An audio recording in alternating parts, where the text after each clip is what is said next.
आज के इस वीडियो में एजुकेशनल साइकोलॉजी में हम बात करने वाले हैं, जानने वाले हैं असेसमेंट ऑफ पर्सनैलिटी, व्यक्तित्व का आकलन। तो इस वीडियो में हम जानेंगे कि पर्सनैलिटी को असेस करने के कौन कौन से तरीके हैं, कौन कौन से मेथड्स या विधियां हैं। और इन मेथड्स में हम सब्जेक्टिव मेथड की बात करेंगे, ऑब्जेक्टिव मेथड की बात करेंगे, प्रोजेक्टिव मेथड की बात करेंगे। तो हम वीडियो को शुरू करते हैं। और सबसे पहले अगर हम बात करें असेसमेंट ऑफ पर्सनैलिटी, व्यक्तित्व का आकलन, तो हम अपनी रोजमर्रा की लाइफ में देखें तो अक्सर जब हम किसी से बात करते हैं तो हम किसी व्यक्ति के बारे में बात करते हैं, किसी तीसरे के बारे में बात करते हैं, चाहे हम उसकी अच्छाई करें या बुराई करें। तो मतलब हम उसकी किसी ना किसी क्वालिटी के बारे में बात करते हैं कि कौन अच्छा है, कौन बुरा है। व्यक्तित्व एक ऐसी चीज है, पर्सनैलिटी एक ऐसी चीज है जिसका हम हर दिन अनौपचारिक रूप से आकलन और वर्णन करते हैं एक दूसरे के साथ। जब हम अपने या दूसरों के बारे में बात करते हैं तो हम अक्सर किसी व्यक्ति के व्यक्तित्व की विभिन्न विशेषताओं का वर्णन करते हैं। कौन अच्छा है, कौन बुरा है, कौन अच्छा कर रहा है, कौन अच्छा नहीं कर रहा। तो हम जब भी किसी के बारे में बात करते हैं तो हम उसकी पर्सनैलिटी को लेकर, उसके व्यक्तित्व को लेकर बात करते हैं। और अगर हम पर्सनैलिटी की बात करें तो चाहे किसी में कोई अच्छे ट्रेट्स हैं या बुरे ट्रेट्स हैं, हम उसकी बात करते हैं। ठीक है। लेकिन जब यही काम कोई साइकोलॉजिस्ट करता है तो एक बहुत ही सिस्टमैटिक तरीके से करता है, एक बहुत ही साइंटिफिक वे में वो करता है। मनोवैज्ञानिक या साइकोलॉजिस्ट जब व्यक्तित्व का मूल्यांकन करती हैं तो बहुत कुछ ऐसा ही करते हैं, लेकिन अधिक व्यवस्थित तरीके से, अधिक जो साइंटिफिक तरीका है उस तरीके से करते हैं। आम आदमियों की तरह नहीं कि किसी ने कुछ बुरा किया तो बोल दिया कि नहीं ये तो बहुत बुरा है, और किसी ने एक काम अच्छा किया तो नहीं ये बहुत अच्छा है। वो इस तरह से नहीं, बल्कि प्रॉपर रिसर्च के साथ एक सिस्टमैटिक तरीके से, एक साइंटिफिक तरीके से, अलग अलग टूल्स का यूज करके, अलग अलग तरीकों का यूज कर कर। ठीक है। It refers to the measurement of personal characteristics of an individual, कि यह किसी व्यक्ति के व्यक्तिगत विशेषताओं के मापन को केंद्रित करता है। It tells what qualities are lacking in a person and what qualities are in excess, कि यह बताता है कि किसी व्यक्ति में कौन से जो ट्रेड्स हैं, जो क्वालिटीज हैं, उनकी अधिकता है और किन गुणों की मतलब जो है वो कम है, कौन से गुण है। इसमें विशिष्ट विशेषताओं को समझने के लिए अलग अलग तरीके हैं। कौन कौन से हैं? इंटरव्यू है, ऑब्जर्वेशन है। ठीक है। और इसके अलावा administration of psychological test to understand the typical characteristics, की मनोवैज्ञानिक परीक्षण के प्रशासन के माध्यम से जानकारी एकत्र करना शामिल है। तो अलग अलग तरीके हैं किस तरह से डाटा कलेक्ट करना है। तो इंटरव्यू भी हो सकता है, ऑब्जर्वेशन भी हो सकता है। ठीक है। इसके अलावा अलग अलग जो साइकोलॉजिकल जो टेस्ट हैं उनके थ्रू किसी के बारे में जाना जा सकता है, किसी में क्या क्वालिटीज हैं। ठीक है। तो ये अलग अलग तरीके हैं जिनका यूज साइकोलॉजिस्ट करते हैं। It has to predict how people में रिस्पॉन्ड इन डिफरेंट सिचुएशन, कि यह भविष्यवाणी करने में मदद करता है कि लोग अलग अलग सिचुएशन में कैसी प्रतिक्रिया देते हैं। तो अलग अलग सिचुएशन जो साइकोलॉजिस्ट होते हैं, ठीक है, वो अलग अलग सिचुएशन जो भी जिसके मतलब कोई भी इंडिविजुअल है, बच्चा है, ठीक है, उसकी अगर उसकी पर्सनैलिटी को अगर टेस्ट करते हैं तो उसको अलग अलग सिचुएशन दे देते हैं और ये देखते हैं कि किस सिचुएशन में उसका क्या रिएक्ट किस तरह से कर रहा है। ठीक है। तो इस बेस पे वो जानकारी एकत्र करते हैं, इकट्ठी करते हैं किसी के पर्सनैलिटी के बारे में। ठीक है। It provides help in developing intervention programme for person who need help to overcome some of their personality based difficulties, कि यह उन व्यक्तियों के लिए कार्यक्रम विकसित करने में सहायता प्रदान करता है जिन्हें अपने व्यक्तित्व आधारित कुछ कठिनाइयों को दूर करने के लिए सहायता की आवश्यकता होती है। तो अक्सर आपने देखा होगा स्कूल्स में भी जो काउंसलर होते हैं, अलग बच्चे होते हैं, उनकी जो प्रॉब्लम्स होती हैं, तो जो काउंसलर हैं पहले उन प्रॉब्लम्स को जानते हैं, अलग अलग टूल्स का यूज़ करते हैं। और जब प्रॉब्लम्स पता चलती है तो उस हिसाब से उनको लगता है कि अच्छा इसमें इस तरह की जो प्रॉब्लम है, इसको ये परेशानी हो रही है, एडजस्टमेंट नहीं हो पा रहा सबके साथ, या लर्निंग में कोई दिक्कत हो रही है, तो पहले इस प्रॉब्लम्स को जानते हैं, फिर उसका सॉल्यूशन देते हैं। ठीक है। ताकि वो बच्चा आगे बढ़ सके।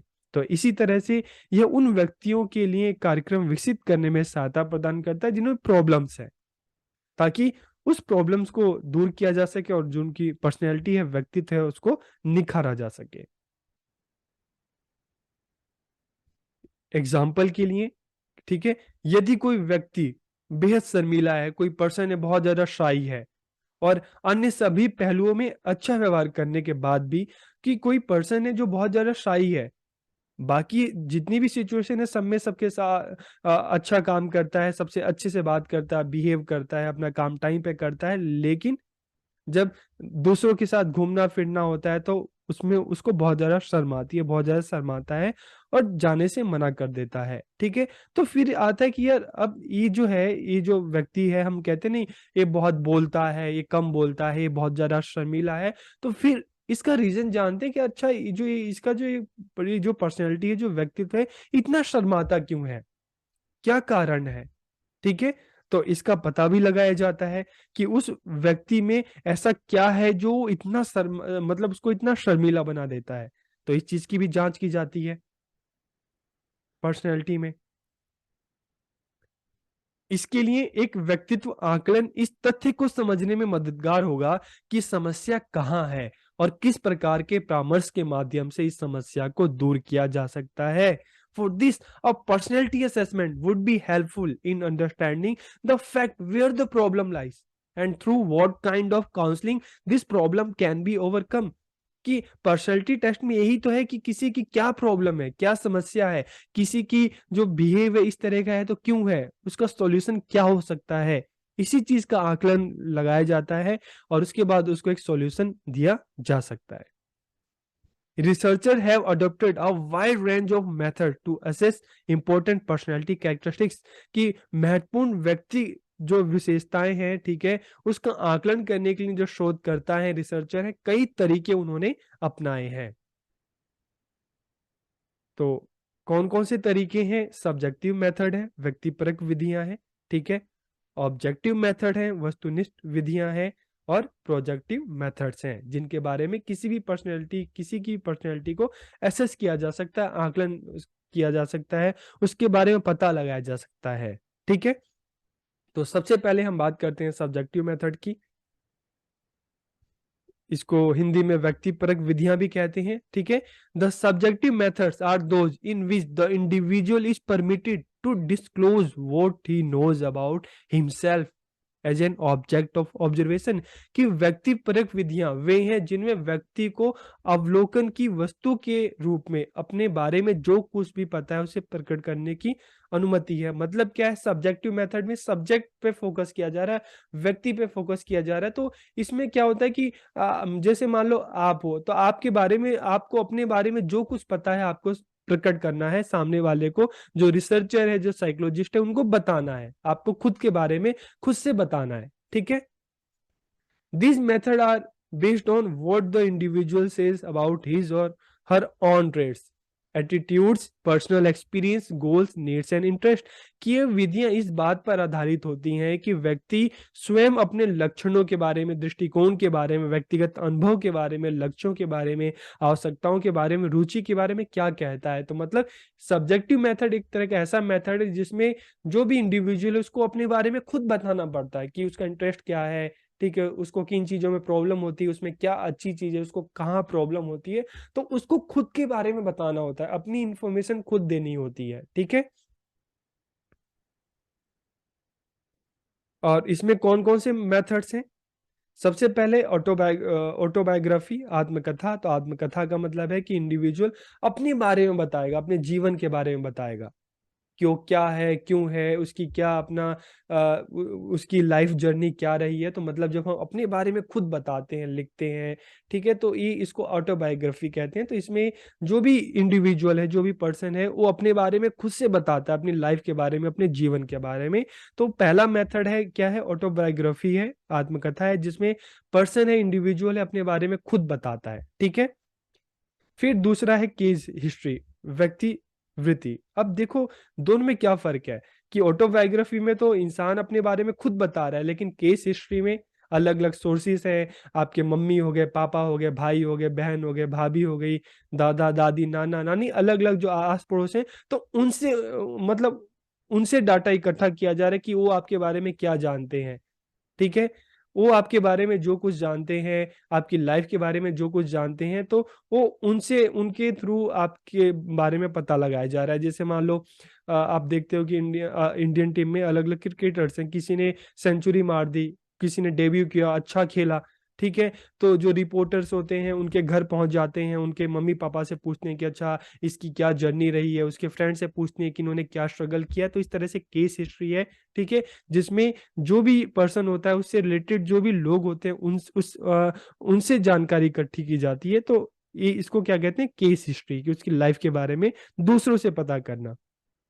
इंटरव्यू, ठीक है, इंटरव्यू के माध्यम से भी हम क्या करते हैं कि सामने वाले व्यक्ति से हम इंफॉर्मेशन कलेक्ट करते हैं, और क्वेश्चनियर, प्रश्नों के माध्यम से भी, ठीक है, क्वेश्चन डेवलप करते हैं और सामने वाले को उसका आंसर लिखकर देना पड़ता है। तो सब्जेक्टिव जो मेथड है, इसमें कौन कौन सी अलग अलग जो तरीके हैं, ऑटोबायोग्राफी है, केस हिस्ट्री है, इंटरव्यू है, क्वेश्चनियर है। तो सब्जेक्टिव मेथड जिसमें सब्जेक्ट को, व्यक्ति को अपनी जानकारी खुद से देनी होती है, ठीक है, अलग अलग इसके तरीके हैं। फिर अगर हम ऑब्जेक्टिव मेथड की बात करें, वस्तुनिष्ठ विधियों की बात करें, तो अब यहाँ पे सब्जेक्टिव मेथड में क्या था कि जो पर्सन है उससे जो जानकारी पर्सन से इकट्ठी की जा रही है, लेकिन ऑब्जेक्टिव मेथड में इनडायरेक्ट तरीके से की जा रही है, कि वस्तुनिष्ठ विधियां व्यक्ति के स्वयं के बारे में दिए गए बयानों पर निर्भर नहीं करते। सब्जेक्टिव में तो निर्भर करते हैं लेकिन ऑब्जेक्टिव में नहीं करते, बल्कि दूसरों के सामने प्रकट किए गए उनके जो स्पष्ट व्यवहार पर निर्भर करते हैं, कि आपका व्यवहार दूसरों के सामने कैसा है। दूसरे ने जो ऑब्जर्व किया है, आपके बारे में जानता है, तो उससे आपके व्यवहार के बारे में पता लगाया जाता है। चाहे आपका फ्रेंड है कि आपका किस तरह का व्यवहार है, ठीक है, आपके टीचर हैं कि किस तरह का स्कूल में व्यवहार है, किस तरह का आपका आस पड़ोस में व्यवहार है, किस तरह का घर में व्यवहार है। तो दूसरों के माध्यम से आपके व्यवहार का पता लगाया जाता है, जो आपको डेली देखते हैं, डेली ऑब्जर्व करते हैं। Some of the objective methods are, कौन कौन से मेथड्स हैं, in miniature life situation, on observation, physiological measures and rating scale, ठीक है, कि लघु जीवन परिस्थितियां। सबसे पहले एक बात करें कि इन मिनिएचर लाइफ सिचुएशन क्या है, लघु जीवन परिस्थितियां। तो इसमें क्या किया जाता है कि किसी भी पर्सन से जानकारी इकट्ठी करने के लिए उनको कुछ सिचुएशन दे दी जाती है। जैसे मान लो एक क्लास की बात करते हैं, तो कुछ एक्टिविटी हो रही है और किसी बच्चे को कह दिया कि चलो तुम इस एक्टिविटी को लीड करो, एक सिचुएशन दे दी कि तुम्हें लीड करना है। अब वो बच्चा किस तरह से, वो उसकी अंदर की लीडरशिप क्वालिटी क्या है कि नहीं है, वो जब लीड करेगा, काम को साथ लेके करेगा, तो पता चल जाएगा ना। उसको एक सिचुएशन दे दी, अब वहां से पता चल जाएगा कि अच्छा वो काम ठीक से कर रहा है कि नहीं। इसी तरह से ऑनेस्टी की हम बात करते हैं, ईमानदारी। अगर किसी में ईमानदारी देखनी है, किसी में सच्चाई देखनी है, तो उसको उस तरह की सिचुएशन एक क्रिएट कर दी जाती है, उसको सिचुएशन दे दी जाती है और उसको देखा जाता है, ऑब्जर्व किया जाता है कि अच्छा ये काम ठीक से कर रहा है कि नहीं कर रहा। इस तरह से उसको एक सिचुएशन दे दी जाती है और उसके आधार पर उसके बारे में जानकारी इकट्ठी की जाती है। ऑब्जर्वेशन, अब ऑब्जर्वेशन तो हमने सुना है, अवलोकन तो सुना है, लेकिन अनऑब्जर्व क्या हुआ। इसमें क्या किया जाता है कि किसी को कुछ भी एक्टिविटी, कुछ भी करने के लिए दे दिया जाता है, ठीक है, और उसमें क्या होता है कि मान लो कोई कैमरा है, अलग अलग टूल्स हैं, ठीक है, वो रूम में लगा दिया जाता है और उस कैमरे के थ्रू उसको ऑब्जर्व किया जाता है कि वो क्या क्या करता है, ठीक है। तो मतलब ये क्या है कि ऑब्जर्वेशन तो है लेकिन अन ऑब्जर्व, कि हम सामने से उसको नहीं देख रहे, बल्कि कैमरे की तरह हम जो भी कैमरा है उसके थ्रू हम स्क्रीन में देख रहे हैं कि क्या उसकी क्या एक्टिविटीज है। जैसे आपने देखा होगा कि जो भी कैदी होते हैं, जेल में होते हैं, ठीक है, उनके कैमरे से भी उन पर नज़र रखी जाती है, सीसीटीवी कैमरा फुटेज होता है। इस तरह से जो भी पर्सन होता है, ठीक है, उसको कुछ भी सिचुएशन दे दी जाती है और उस पर कैमरे से नज़र रखी जाती है, तो इसलिए इसको क्या कहते हैं, अनऑब्जर्व ऑब्जर्वेशन, ठीक है। इसी तरीके से फिजियोलॉजिकल जो मेजरमेंट होते हैं और रेटिंग स्केल, जैसे आप सब बीएड में भी जब स्कूल्स में जाते हैं तो आपको रेटिंग स्केल मिलता है, आपके टीचर्स आके 1 2 3 4 5 इस तरह के रेटिंग स्केल्स पे आपको मार्क्स देते हैं। तो किसी पर्सनैलिटी के बारे में कि कैसा बोलता है, कैसा बिहेव है, तो रेटिंग स्केल्स के माध्यम से भी उसको ऑब्जर्व किया जाता है। ओके, फिर प्रोजेक्टिव टेक्निक की बात करें, प्रक्षेपित तकनीक की अगर हम बात करें, सो In this methods, the examiner does not observe the overt behavior of the individual, nor does he ask the individual to state his opinion. यहाँ पे ना उसको ऑब्जर्व किया जा रहा है, ना उसको अपने बारे में कुछ बताने के लिए कहा जा रहा है। प्रोजेक्टिव मेथड में ना इसमें हमें सब्जेक्टिव की बात की जा रही है, ना ऑब्जेक्टिव की बात की जा रही है। फिर प्रोजेक्टिव में ऐसा क्या अलग है? इसमें ना उसको ऑब्जर्व किया जा रहा है, ना उससे अपने बारे में बताने के लिए कहा जा रहा है, बल्कि फिर क्या किया जा रहा है? इसकी बजाय विषय से, विषय का मतलब, सब्जेक्ट का मतलब है इंडिविजुअल से कल्पनाशील तरीके से व्यवहार करने का अनुरोध किया जाता है। जैसे उसके सामने बहुत सारी चीजें रख दी जाती हैं, चाहे पेन पेंसिल रख दिया गया, ठीक है, स्याही रख दिया गया, अलग अलग जो प्लास्टिक की चीजें रख दी गई, ठीक है, और उनसे कहा जाता है कि तुम्हें जो अच्छा लगता है इनके साथ तुम करो, ठीक है। और जो भी इंडिविजुअल्स अपने उसके आसपास सामान है, मान लो पेंसिल है और कागज है, उस पर ड्राइंग बनाने लग गया, कुछ पजल्स दे दिए गए उसको जोड़ने लग गया, कुछ सामान दे दिया गया, उससे कुछ नई चीज बनाने लगा, तो क्या होता है कि सामने वाले को अलग अलग जो चीजें उसके सामने रख दी जाती है उसको दे दिया जाता है, और उससे कहा जाता है कि तुम्हें इनसे जो भी करना है, ठीक है, जो भी चीजें बनानी है तुम उसको बनाओ। एक तरह की उसको चीजें उसके सामने रख दी जाती है, और उससे कहा जाता है कि अपनी इमेजिनेशन पावर का यूज करके जो इन चीजों के साथ तुम जो कर सकते हो उसको करो, ठीक है। फिर क्या होता है इससे? Thus the individual is encourage to project और throw his thoughts, emotions, wishes and other reaction freely in some situation which are provided। तो इस प्रकार व्यक्ति को प्रोजेक्ट करने, अपने विचारों, भावनाओं, इच्छाओं और जो भी प्रतिक्रिया है उसको स्वतंत्र रूप से प्रकट करने के लिए प्रोत्साहित किया जाता है, ठीक है। तो इससे क्या पता चलता है? These methods are thus intended to reveal the underlying traits, moods, attitudes and fantasies that determine the behavior of the individual in actual situation। कि इस प्रकार की विधियां अंतर्निहित लक्षणों, मनोदशाओं, दृष्टिकोण, कल्पनाओं को प्रकट करने का इरादा रखती हैं। जैसे एक एग्जांपल के तौर पे कि कुछ बच्चे थे, ठीक है, उन बच्चों को, सभी बच्चों को पेन और स्केच दे दिया गया और एक वाइट पेपर दे दिया गया, सबसे कहा गया कि तुम्हें जो भी बनाना है इस पे बनाओ। एक बच्चे ने फ्लावर बनाया, ठीक है, दूसरे बच्चे ने एनिमल बनाया, तीसरे बच्चे ने कुछ नहीं किया, तो उस पे मतलब नहीं होता कि काटा पीटी ऐसे पूरे कागज पे ऐसे बना दिया। तो अब जब तीनों को कागज को इकट्ठा किया गया, तो अब तीनों पेपर से, एक ने, लड़की ने जो फ्लावर बनाया, तो उससे पता चल गया कि यार इसके मन के क्या विचार हैं, और जिस लड़के ने एनिमल बनाया तो उससे उसके बारे में पता चला, ठीक है, और कि इसको वाइल्ड में और इन चीजों में इंटरेस्ट है, और जिस बच्चे ने अपनी पेज पे बिल्कुल घिचड़ पिचड़ कर दिया, ठीक है, बिल्कुल उसको खराब कर दिया गया, तो उससे पता चला कि ये मन अंदर से कितना परेशान है, ठीक है, अंदर इसके बहुत चीजें चल रही हैं। तो इसी तरीके से अगर हम प्रोजेक्टिव टेक्निक की बात करें, तो यहाँ पे जो भी इंडिविजुअल है, पर्सन है, बच्चा है, उसको सामने चीजें दे दी जाती हैं, मान लो खिलौने दे दिए गए, अब उस खिलौनों को खेलता है या उसको तोड़ के फेंक देता है, तो इससे उसके अंदर की जो मनोदशा है उसके बारे में पता चलता है, ठीक है। तो हमने बात की पर्सनैलिटी असेसमेंट की। यहाँ पे हमने सब्जेक्टिव में देखा कि पर्सन से उसका ओपिनियन कलेक्ट किया जाता है। ऑब्जेक्टिव में देखा कि पर्सन जो है कि डायरेक्ट वे में नहीं बल्कि इनडायरेक्ट तरीके से, ठीक है, ऑब्जर्वेशन के थ्रू इंडिविजुअल के बारे में कि दूसरे उसके बारे में क्या सोचते हैं, उसका किस तरह का व्यवहार है, तो दूसरों से चीज़ें इकट्ठी की जाती है, ठीक है। और अगर हम बात करें प्रोजेक्टिव की, तो उसमें अलग अलग चीज़ों के माध्यम से, वस्तुओं के माध्यम से व्यक्ति के मन की क्या दशा है उसके बारे में पता लगाया जाता है। तो ये अलग अलग तरीके हैं जिससे हमें किसी भी पर्सनैलिटी के बारे में पता चलता है, उसके जो पर्सनैलिटी के जो ट्रेट्स हैं उसके बारे में हमें पता चलता है। तो आपको ये वीडियो कैसा लगा कमेंट करके ज़रूर बताइए। आप सबका बहुत बहुत धन्यवाद।